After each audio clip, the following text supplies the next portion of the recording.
a video of something that I just want to have a play around with. So I worked on Saturday night and it was meringue with cream and red fruit. Because we're always on a budget, I used frozen red fruit, and because I wanted it sweeter, I defrosted the red fruit and then I mixed it with sugar, and then the sugar draws out some of the liquid from the fruit, so I drained that liquid off, which was sweet and fruity, which is that. If I didn't drain it off, the cream would become too wet.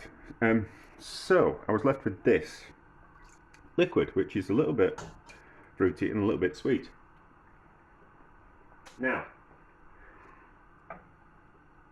I've done this before, and I drained the fruit off some frozen fruit that I have, and then I kind of thought, oh well, I'll turn the fruit juice, which is pretty much what that is, into a syrup, and then I can use that fruity syrup in the bottom of like a syrup sponge. So I'm just doing other things at the same time, and if I'm in the kitchen doing something, I might as well be faffing with something else. So I just kind of thought, well, I'll make a fruit syrup, and it might be a bit like a cordial, it might be like a syrup, and I'll be able to use it in, so maybe like a cordial, or I might be able to use it as a syrup in the bottom of a syrup sponge, something like that. When I need to make a sponge for a function and they're wanting a cheap function, I can use that syrup, and it's a byproduct from something else, and I don't have to buy any syrup, and I can charge a little bit less, or make something fit to a budget that people are prepared to pay. Now, what I did do, and I should have made a video on it, because I should make a video on anything that I'm kind of faffing around with, hence why we're making this video now, is that it didn't go like a syrup. It set like a jam stroke jelly. And I was kind of thinking that was interesting. I wouldn't have thought I didn't boil it like a jam. I didn't boil it like when you make a jelly, but it's still set. And I didn't think there'd be enough pectin. I think it was strawberry juice. It was strawberries that I took the juice from, frozen strawberries, and I didn't think there'd be enough pectin in that juice to make that strawberry liquid set like a jam. Now,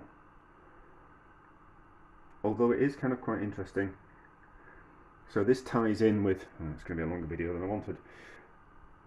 I extracted some pectin from the apples from my sister's apple tree, and I pureed the apples, extracted the juice, and then let the juice settle overnight. And what I found was that the pectin settled at the bottom of the container. Well, that white powder did, and I kind of thought, I wonder what that is. I bet it's pectin. And I used it, and it was pectin, and I used it in jams and jellies and that type of thing. So I think maybe if we take the juice out of something, the pectin wants to come out with the juice rather than being left in with the whole fruit, if that kind of makes sense. So if we, through the freezing process, we allow the liquid to come out of fruit. So I've forgotten exactly what it does, but if you freeze something and defrost it, the juice wants to come out of it. So potentially, through freezing some strawberries and then defrosting them, and the juice coming out of them, and then that juice will then be pectin rich, I think. And they're recording, yes. And that's what will have happened with the strawberry juice from the frozen strawberries. The pectin will have come out of them, and that's what will have set the jelly stroke jam that I wanted to be a cordial stroke syrup. So will the same thing happen with this fruit juice that has come out of the frozen mixed red fruits? Let's find out. So it's a little bit sweet. There is 1.4 litres in there, and when I was making the strawberry jelly stroke jam with the frozen fruit juice, I used my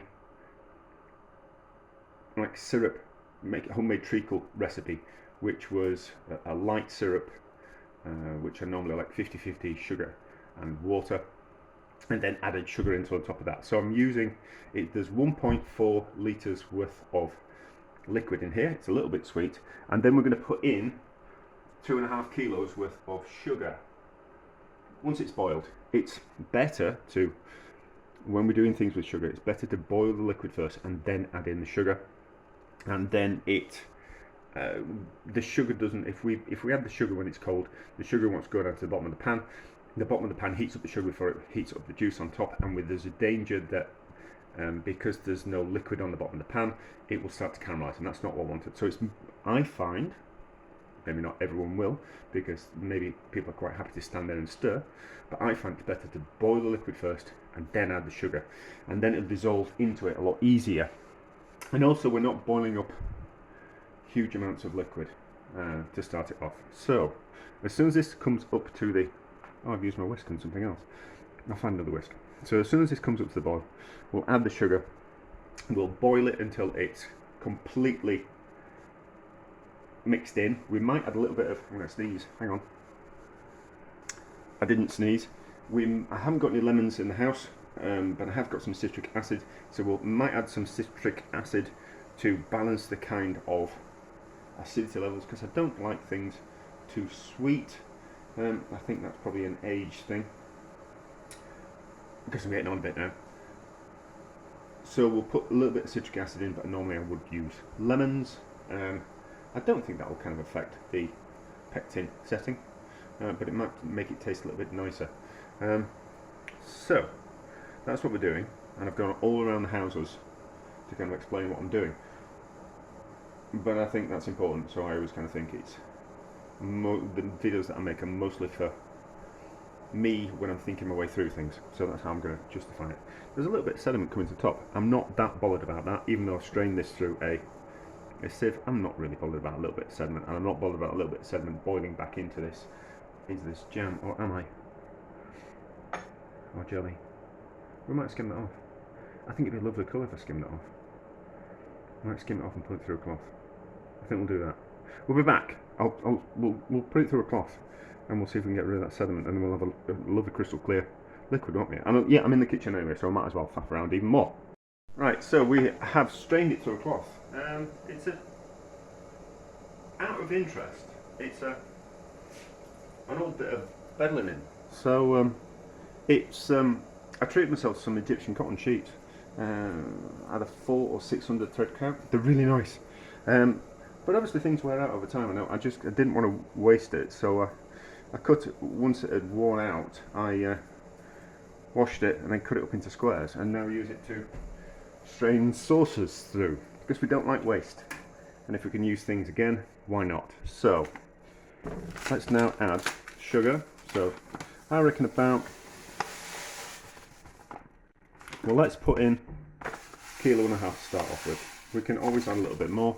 Difficult to kind of take that out. It's going to make quite a substantial amount. It's a lovely crystal clear colour now it's strained it. So bring that back up to the boil. That's just this sugar's already melted into it. So we'll bring it back up to the boil. We'll give it a taste. Give it a taste now. See what it tastes like.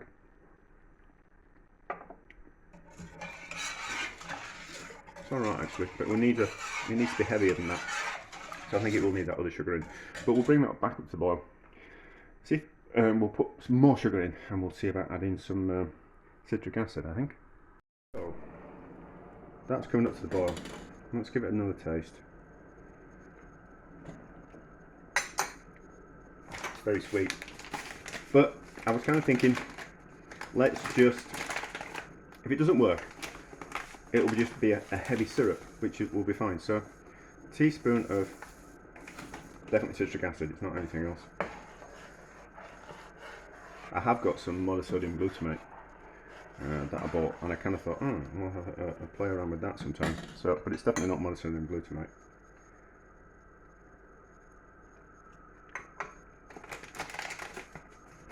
Another teaspoon won't go amiss. Maybe a little bit more. That can just rest there, and then we're certainly going to put that sugar in. So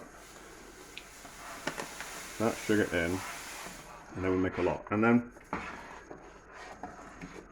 a nice thick heavy syrup with that. So the citric acid or lemon juice, whichever you've got, will stop the, if it is just going to be a heavy syrup, it will stop the sugar from crystallizing, and it will stay a syrup for longer rather than turning it into a back into like sugar crystals. I forget which it is. I did pastry at college, but I've forgotten which type of, if it's an invert sugar or whatever. Certainly not an extrovert sugar. Convexed sugar or an inverted sugar. I think, I can't remember. It's a long time ago since I was in college. A long time ago since I worked in the pastry plant. So we'll bring that up to the boil. Let's give it a taste. Check the acidity level. That'll be fine with that. Might be a little bit more. A little bit more. But that's a personal flavour. That's a personal taste. Is that? I like. The things are sweet and you've got a little bit of sharpness to it. It's complex. It makes things a lot more. Starts to make things more interesting. And I think that's probably why I'm not a huge fan of sweet things as I'm older, because sweet things just tend to be, without the addition of an acid, sweet things just tend to be a flat flavour. Whereas I want something not just fruity and sweet, I want it a little bit sharp as well, just to make it more interesting. So that's probably an age thing, that I want things that taste a little bit more interesting. So up to the boil, and make sure that I'll make sure that it does boil, and then all that sugar gets dissolved into it, and then we'll put it in some jars and sterilise it, and we'll see how it is in the morning when and if it sets. So it's 6:30 in the evening.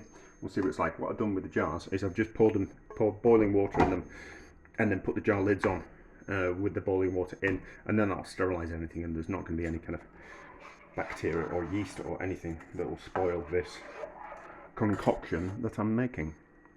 It looks like this has just turned into a syrup rather than a jam, but that's fine. That just means that I've made a fruit syrup, which I can use in the bottom of a steamed sponge or something like that.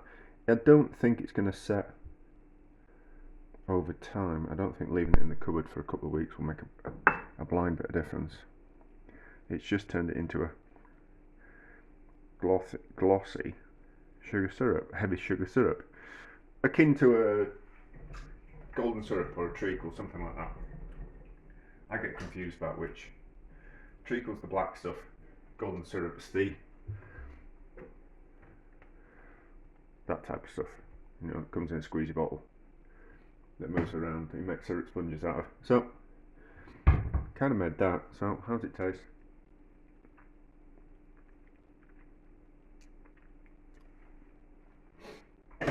Nice.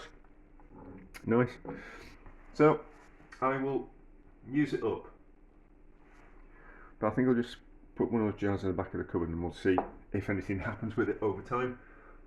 But it didn't work. But extracting the juice out of some berries by freezing them, defrosting them, and then collecting the juice seems like a pretty good way. Where's that one sealed? That's not sealed properly. Seems like a good way of extracting the juice, and rather than boiling the fruit up, and then you could then add pectin to it to make a jelly that way. Is it a jelly? Yeah, red currant jelly. Yeah, we'll make a jelly rather than a jam that way. Yeah, so jams have the fruit in them, jellies are just the juice in the UK anyway. So, didn't work, but we always learn something, don't we? So therefore, a success.